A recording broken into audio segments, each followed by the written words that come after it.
Unaweza ukaanza na kazi ambayo ni ya chini, lakini ukiwa una right mindset, ukiwa una mwongozo mzuri, ukiwa umepata coaching nzuri, ukafika mbali. Kwa hiyo hii ni coaching ya bure nayo hapa wanataaluma, na nachukua mfano wa hii kazi ya nursing ambayo tumeitangaza. Nimeona baadhi yenu ambao mmejifunga kwenye maboksi kwa sababu ya taaluma zenu. Naona kwamba kama yani mnaona kuna kazi nyingine hamtakiwi kuzifanya.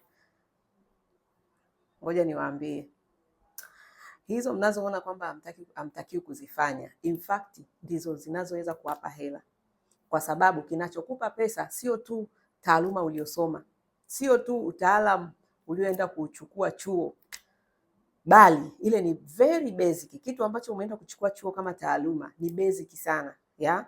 Sasa una shughuli na kibarua cha kuangalia mahitaji ya zaidi ya ile taaluma yako, zaidi ya ile professional yako. Watu wanahitaji nini? Kwa sababu pesa unazohitaji ziko mifukoni mwa watu. Ili watu wakupe, waingie kwenye mifuko yao kwa hiari yao, wakupe pesa, lazima uweze kumiti mahitaji yao. Sasa kazi ya nursing tunayotangaza, of course inahitaji foundation ya kwanza ni nursing, kwa sababu anaenda kuhudumia mgonjwa nyumbani.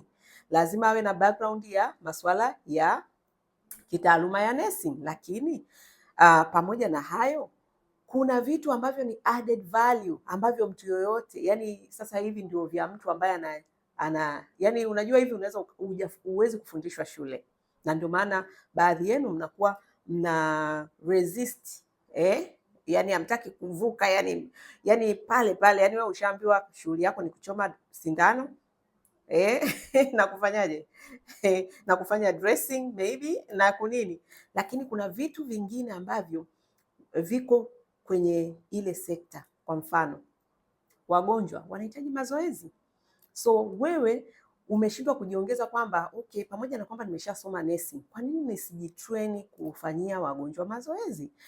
Mazoezi kwa mgonjwa yana umuhimu gani na yanafanywaje? Alright, massage. Kwa nini wagonjwa wanahitaji massage? Kwa faida gani? Kuna umuhimu gani? Na mimi kama nesi naweza kuongeza vipi value nikawa najua na kufanya massage wagonjwa? Kwa hiyo nitakapopata mgonjwa, licha ya kwamba nitamsomea maana hapo kuna kumpima pressure, kutunza kumbukumbu za mgonjwa, kumpima sukari and all that, lakini kuna vitu vingine ambavyo wagonjwa wanahitaji kuwafanyisha mazoezi, kuwafanyia massage.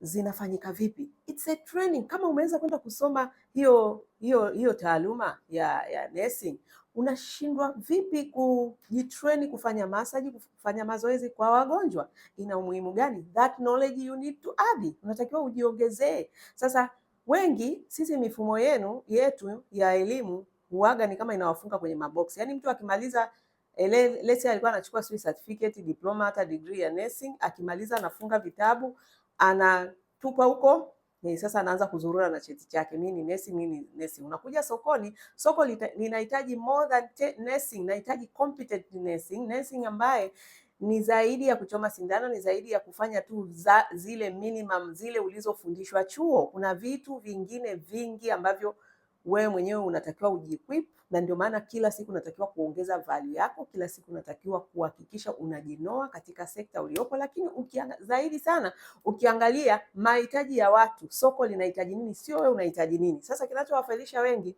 mmekaa hapo mmekariri, mnang'ang'ana kwamba kile unachokijua ndio unataka umfanyie mtu. Yaani wewe ndio unalazimisha kumfanyia mtu kitu ambacho maybe kwake ni very basic, anahitaji more than that.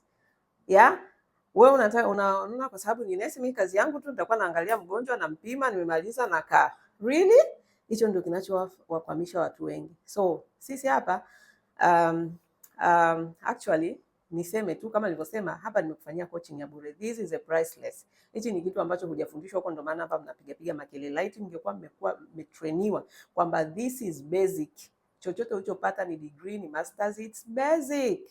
Endelea kuangalia dunia inabadilika vipi, mahitaji ya watu yana change vipi, what are they need, then nenda kwenye needs za watu. So pamoja na kile ulichokisomea kiwe ni basic, kiwe ni minimum, lakini wewe endelea kujiongeza kila siku, endelea kujiadia value kila siku, na endelea kuangalia watu wanachohitaji badala ya wewe unachokihitaji. Hivyo ndivyo utakavyoweza kutoboa kwenye sekta yoyote.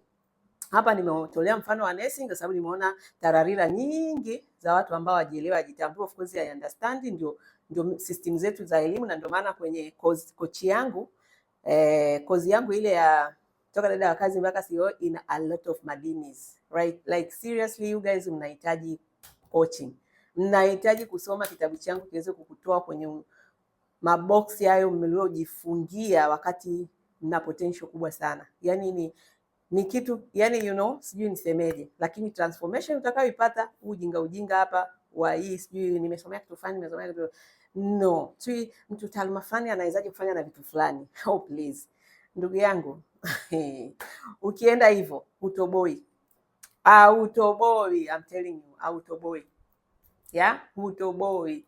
Ukitaka kutoboa, angalia watu wanachokihitaji, have that basic knowledge, right? Have that basic taaluma, sawa. Lakini mimi nimeona watu wengi wanaokuja kwenye kuomba kazi hapa, they are empty, yani ni empty, hakuna value yoyote wanayodeli, yani there is no value. Mtu amekuja tu na cheti chake kwa sababu ameshatunukiwa hicho cheti, basi ndio anachotembelea, like yeye kama yeye yuko empty. No, hauendi popote huendi. So yeah, njooni kwenye transformation kozi yangu iweze kuwasaidia. Come, you need that, unahitaji, kwa sababu mimi I'm telling you from my life experience, yeah. Sio hiyo theory ambayo umeenda kusoma hapo unazurura nayo ndio unataka watu wakupe kazi. You need transformation coaching, unahitaji transformation coaching. Okay, hii hapa nimewafanyia for free and najua itawasaidia watu wengi sana, lakini unataka zaidi, njoo kwenye coaching yangu au take my book, chukua kozi yangu ya kitabu uipitie yote, itakufanyia transformation ambayo huwezi kupata kokote, kwa sababu I'm the only Joyce Kiria in this world, right? Kwa hiyo itakupa awareness kubwa sana, na every transformation inaanza na awareness. Itakwambia vitu gani ufanye ili uweze kutoka hapo ulipokwama. Unless otherwise, haya, karibuni sana. Hiyo kazi ya nani bado iko sokoni, bado tunaendelea kutafuta watu. Yeah, of course kazi zetu hapa, tuna kazi kila siku. Kwa hiyo wewe sijui ni wa mambo ya uskipa, ni mambo ya mapishi, ni haya mambo ya nursing, come njooni tufanye interview, njooni tuangalie uwezo wenu. Of course hapa tunatoa nafasi kutokana na uwezo wa kazi, right? Sio vyeti tu. Kuna watu wengi wameshawahi kuja hapa kwetu pamoja na vyeti vyao vizuri walivyokuwa navyo, lakini bado uwezo wao ulikuwa ni mdogo sana. Kwa hiyo of course tunawashauri wapi pa kuanzia kwa ajili ya kugain experience na kuwa competent kwenye ile kazi wanayoiomba. Sio cheti kinaenda kufanya kazi, wewe ndio unaenda kufanya kazi, and you have to get prepared. Na katika kujiprepare au kujiandaa kupata hiyo huo ujuzi, you need to fanya, unatakiwa ufanye, kama ulivyokaa shuleni miaka 3 ukasoma, bidi ukae kazini sasa uanze kupata experience, kwa sababu theory na experience ni vitu viwili tofauti. Okay, hi. Otherwise you need my course, you need it, unahitaji. Why? Kwa sababu huko kwenye system za mifumo ya elimu mnafundishwa more theory, mnafundishwa vitu vya kufikirika. Mnapokuja kwenye dunia halisi mnakuta vitu viwili tofauti, alafu mnakuwa hamko tayari sasa kuingia kwenye uwanja wa mapambano, yani hamjaandaliwa kabisa kuingia kwenye mapambano. So you need a coach ambaye ataweza kukusaidia kukutransform kutoka kwenye uoga huo wa kuingia kwenye uwanja wa mapambano, ili sasa uweze kuingia, na ukiingia uingie kwa uhakika kwamba unatoboa, na hakika utatoboa. Karibuni sana.